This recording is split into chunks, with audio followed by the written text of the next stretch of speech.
The African Union Transitional Justice Policy has 11 core elements that respond to the challenges societies face after conflict. Each element tackles the root causes of violence while paving the way for lasting peace. In this episode, we will be exploring the first 4 elements of the Transitional Justice Policy. Now, to bring them to life, we will draw from the stories of African countries that have walked this journey. Let's begin. 1. Peace processes. In 1975, after Mozambique gained independence from Portugal, it descended into conflict. The party that led the independence struggle, Front for the Liberation of Mozambique, adopted a Marxist one-party system. In response, a rebel group called Mozambican National Resistance rose in opposition. What followed was a devastating 16-year civil war marked by massacres, child soldier recruitment, famine, and mass displacement. The turning point came in 1992 with the Rome General Peace Accord, which ended the fighting. Today, the African Union Transitional Justice Policy highlights peace processes like Mozambique's as central to transitional justice. The policy emphasizes that peace processes must end wars and protect people. Ceasefires, dialogue, and agreements create a foundation where peace and justice work side by side, with civilians, especially women and children, at the center. 2. Transitional Justice Commissions.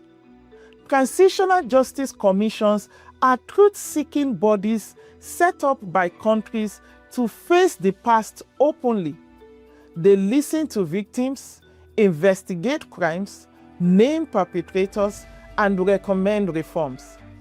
When done well, they give survivors a voice, acknowledge their suffering, and guide societies towards healing and real change.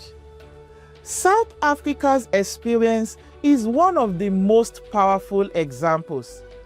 After decades of apartheid, South Africa faced the challenge of addressing widespread human rights abuses while transitioning to democracy. Now, rather than mass trials or blanket amnesty, Nelson Mandela's government created the Truth and Reconciliation Commission in 1995. Led by Archbishop Desmond Tutu, the commission gave victims a public platform to tell their stories, while offering conditional amnesty to perpetrators who made full disclosure of politically motivated crimes. It also recommended reparations and institutional reforms to prevent future abuse. By uncovering the truth of apartheid-era crimes and sparking national dialogue, the Truth and Reconciliation Commission became a global model of restorative justice. 3. The African Traditional Justice Mechanisms. Now, across Africa, communities have their own ways of resolving conflict, like village dialogues, customary courts, or elders mediating disputes. These approaches focus less on punishment and more on apology, restitution, forgiveness, and reconciliation. Uganda's Matoput is a good example. Let's take you back to Uganda's civil conflict from the 1980s to the 2000s, when a rebel group, the Lord's Resistance Army, terrorized communities with massacres, abductions, and child soldering. A critical question arose: how do we reintegrate surrendered or captured fighters many of whom are children, back into society. The Ugandan government used the Mat Oput rituals.